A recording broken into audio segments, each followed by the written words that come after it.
North Carolina's even saying that they're concerned this thing could be screwed before it gets out of the gate. We say things like Belichickian and how people conduct themselves and how they run an organization. The man built his entire deal around not giving the press anything. We're all taking a closer look. We're checking on what is a very peculiar relationship. The perception of Bill Belichick was everything was under control. We're on to Cincinnati. No, you can't gloat about how good we are during the regular season if you're a player or your good game, or if the offense or defense is rolling. You are on to the next week, and the mantra is do your job. And now, just now, he's exploring the idea of a new PR firm, and he's having conversations with possibilities, including the Bears vice president of communications. The bizarre story gets crazier given the fact that the optics are what they are. And here we are discussing Belichick's legacy because North Carolina's even saying that they're concerned this thing could be screwed before it gets out of the gate, before they kick off. Well, the Patriots way is really the Belichick way. We say things like Belichickian in responses. Yep. And how people conduct themselves and how they run an organization. The man built his entire deal around not giving the press anything, being very abrupt, very to the point, buttoned up, showing zero emotion. We're going to generate a group of professionals that it's almost like an assembly line. We are going to robotically put these players together that are of the right makeup. We're going to put them on this Patriot machine, and they're going to win multiple Super Bowl championships. And it worked. Now, It worked mostly because he had Tom Brady at quarterback, who was in line with his plan also. But Bill Belichick is a huge part of that. The Patriot way is the Belichick way.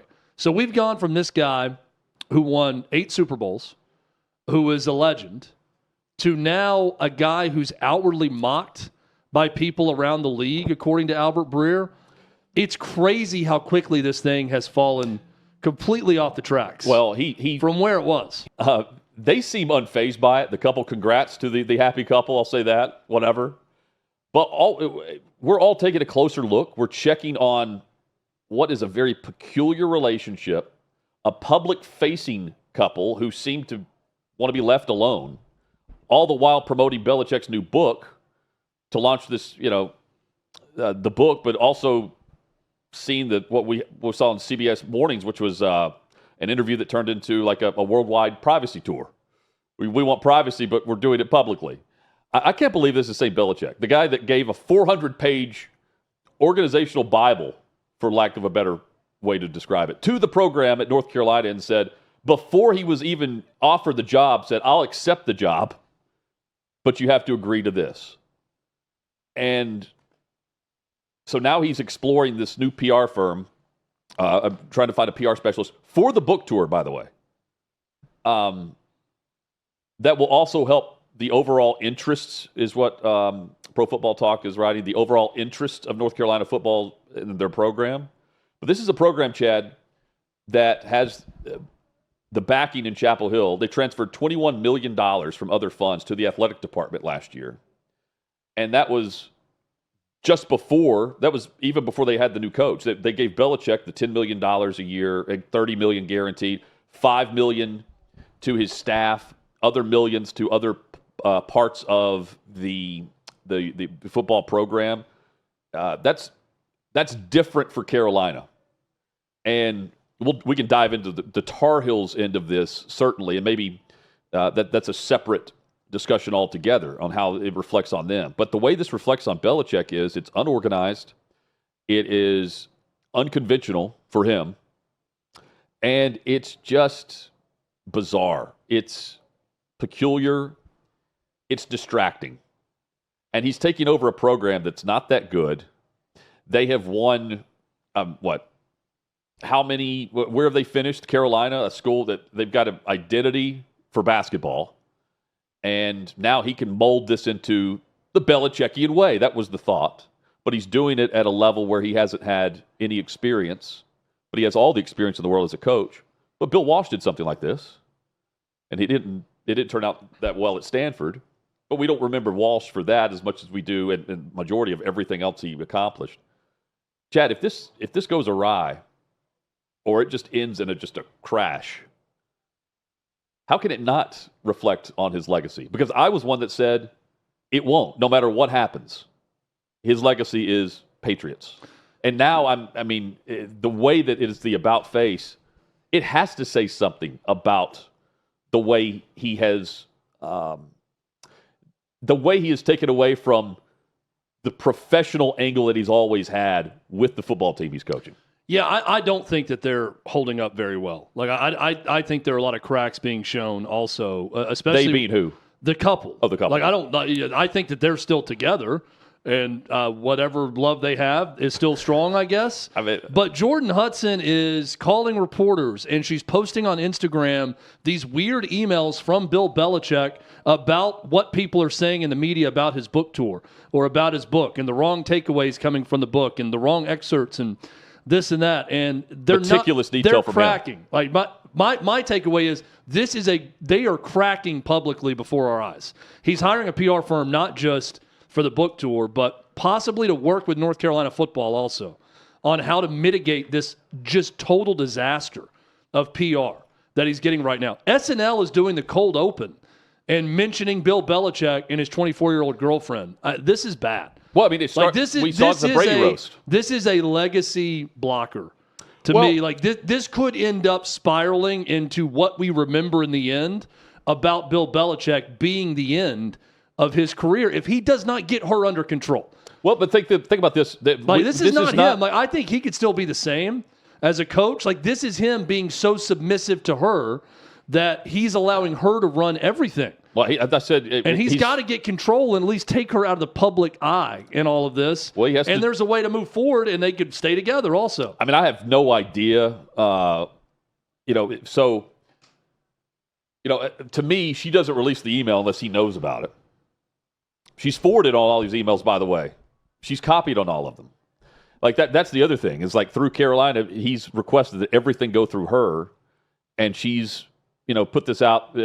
Look what you made me do. I don't know if that's a reflection of Belichick or if it's like the story being picked up and taken the wrong way from whatever they're saying from CBS Mornings. And it's the meticulous detail of how Belichick, in a different article altogether, was not happy with the fact that they were picking up on the "I effed up" quote in his book, amongst all the other detail that he's put in the book. He's approaching the book tour like he would a football team, and the football team has been the total background when his teams, his players are expected to act the opposite.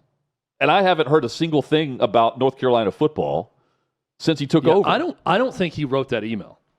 I think she wrote it from his account. Well, but it sounds more like her, and that's why she's posting it. And I would have bought that she's not doing anything without his go-ahead and his say-so, or he knows she's going to post that. I don't know that I buy that anymore.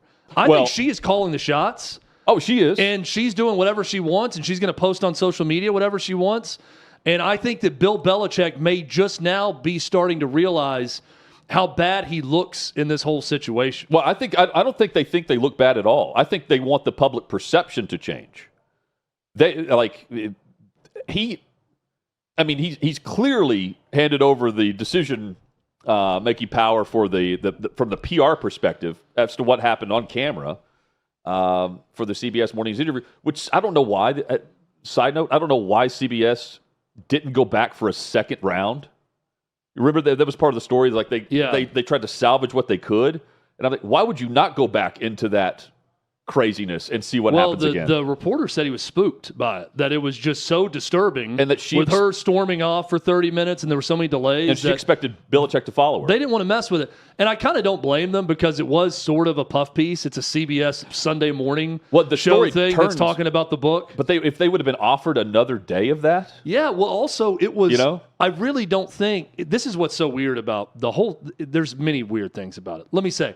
One of the weird things about all of this is that in a Sunday morning puff piece about the book, with this dude with the perfect hair doing the interview with them, he's just trying to get a cute story about how they met. Which is she's there. And she's the only one there with him. And they've talked about it before, and then things get weird. That's why I think CBS didn't want to mess with it anymore, and I don't blame them for not wanting to come back and do it. Then now the story has become her interference. Yes. And everything that happened with it, so it makes them look bad. And now their response, which I'm not disagreeing with you, Hudson, their response is change the media.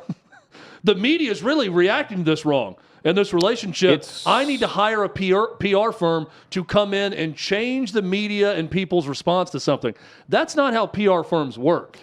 They work to mitigate things that are bad for people and get a different story out there if one's not working.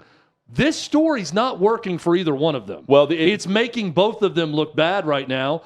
And in return, it's making North Carolina football look bad, which they got to worry about. Well, but so the book tour itself is bizarre for Belichick because he's the type of guy that would have waited to write a book post-career and, add this piece to it. The public angle of this really started with the book tour coming together because you can see like the Brady roast. They referenced Belichick on camera, the ring camera here. So you got this that popped out from the Daily Mail, where he's caught on camera. Look at him. To be fair, who wouldn't want this? Of course. When you see this man shirtless on a front step, on a stoop. Well said. Who wouldn't want that? So he's at the girlfriend's home here. Daily Mail today. Part of her $8 million real estate portfolio, that he's in one of those houses that she owns. What's his portfolio, I wonder? Well, she had I know it came out on page 6 somewhere that the guy's spoken, but her ex-boyfriend is 64 years old and is a real estate magnate, is a very rich business guy. Gives me hope. And he's out defending Jordon. She's an old soul. She's way wise beyond her years, and I'm thinking, I wonder how she got that real estate portfolio. Aside from fired up. Aside from the relationship. I didn't know Bridgewater State University had such a great real estate management program, but apparently it's top-notch. But taking out the relationship part of it, even as bizarre as it is, Belichick is the type of control freak who would have it buttoned up.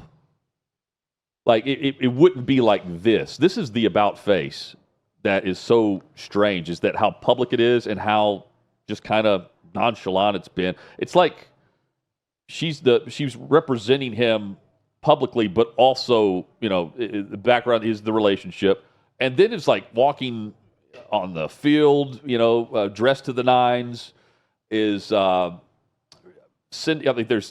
he's posting on Instagram. Yeah, there's a lot going on. As a fisherman. Albert Breer, by the way, is coming out and saying, Peter King too, but this is so. And Albert Breer has before we get to this headline for Breer, this is what the headlines were. This is what the headlines were prior to all this coming out. Pull this up. With move to UNC, this is from SI. With move to UNC, Bill Belichick gets to craft legacy on his terms.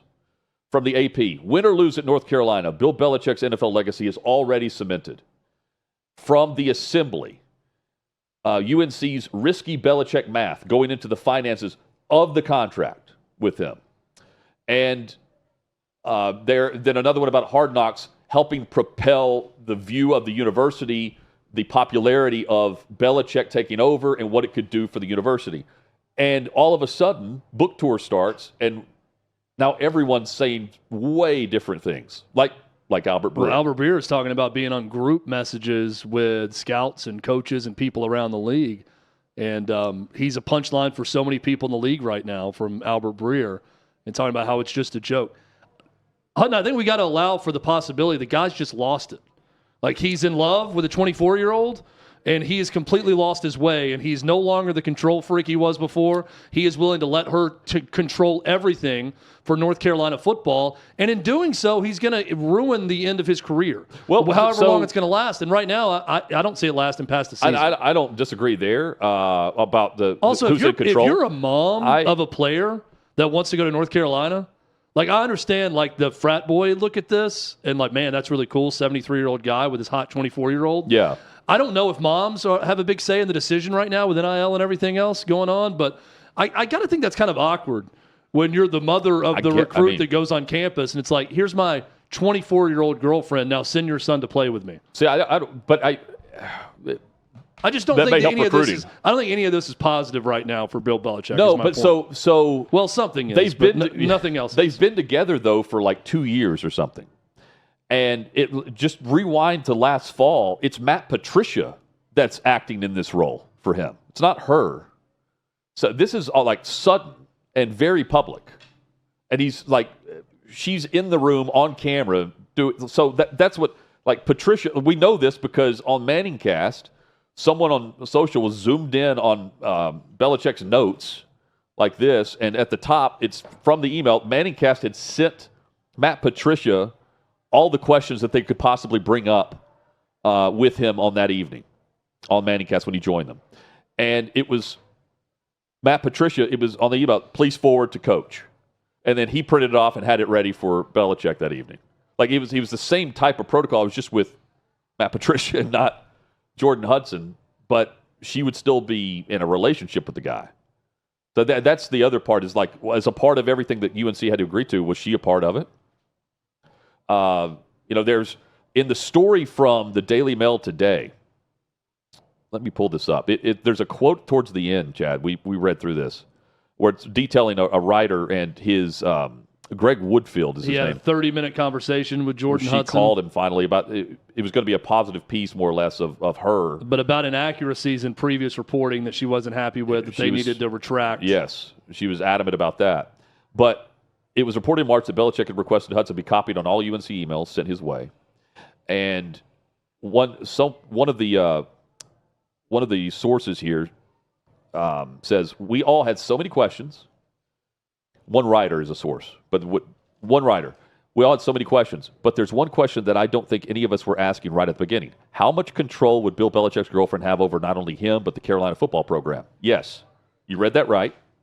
That is a legitimate concern right now. I've tried very hard to mind my business and I hope that Hudson just fades into the background. And then he ends, the Daily Mail writer, Woodfield, who's talked with her on the phone, ends with this. From my conversation with Hudson, I've got news for that concerned blogger. She's not the type to fade anywhere. So, I mean, this is, she competes for Miss Maine USA next week. That's the next part of the saga. So where do we go from here? UNC, where do they go from here? So UNC's really only won when Mac Brown was the head coach 2 different times. He came out of the gate strong the second go-around. They won the first time before he took the North Carolina job.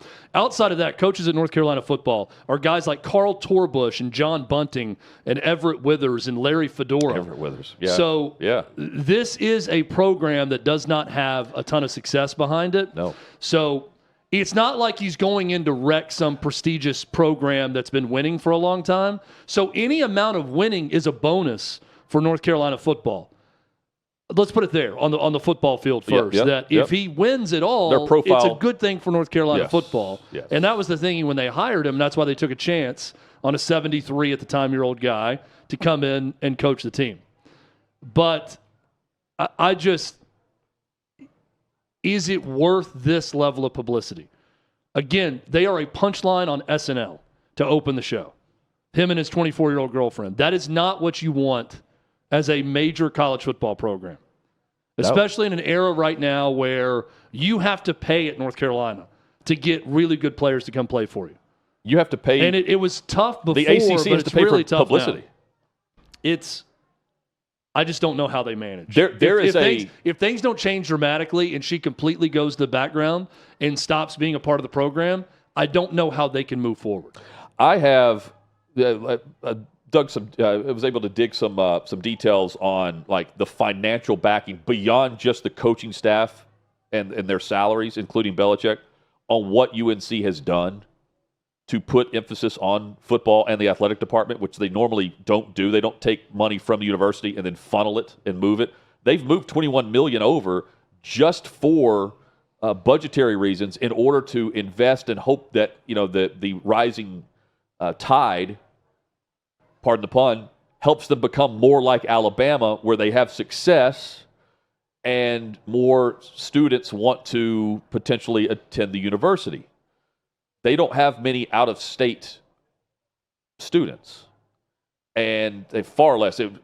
Alabama has more than 50%, I believe. More tuition, more money. Everybody, they're looking to sustain until they potentially move to the Big Ten or SEC whenever that happens. Yeah. Plus, you get an extra $15 million if you're a top earner in the conference for your sport.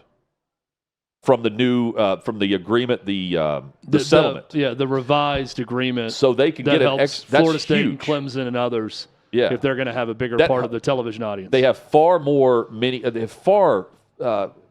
programs than the average athletic program. Like in some cases, 10 more teams are offered there than what you would get at, say, Mississippi State. So they're funding more but losing more right now because they're in the ACC and getting less on the TV rights deals. All of it is around. That's why they invest in Belichick. So we can dive on that tomorrow or further later this week on just like what it means for UNC and those who actually invested in Belichick and what they have to be thinking. What do you think Vrabel's thinking or Brady? I think they believe he's a joke. Yeah. I mean, if you're asking my opinion, well, I think everyone that's known the guy right now is laughing and thinking, who is this person?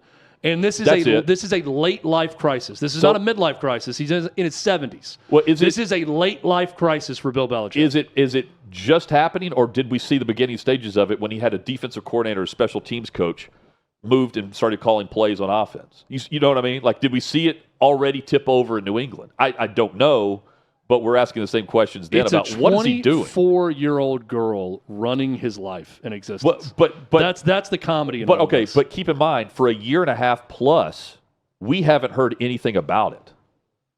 It's still been buttoned up until he got a gig. Well, until he starts posing for photos on Instagram. Then it became public. But were they together when he was still the coach of the Patriots? They have been together for about 3 years. So apparently the downtime that he had, where he wasn't coaching for the year, is when things really took off and she started to control more. I guess. But again, like Matt Patricia was there. The whole thing is strange, just from how sudden it's been now, and it's the book tour. If North Carolina had strong leadership, and I don't think they do under Bubba Cunningham, quite frankly, their basketball program is also a mess, and I don't think Hubert Davis is doing anything to help him keep his job there. You're right. The AD would come in to the president and say, hey, Bill, we're paying you a lot of money to be the head coach here. She's not on staff. She's on your staff.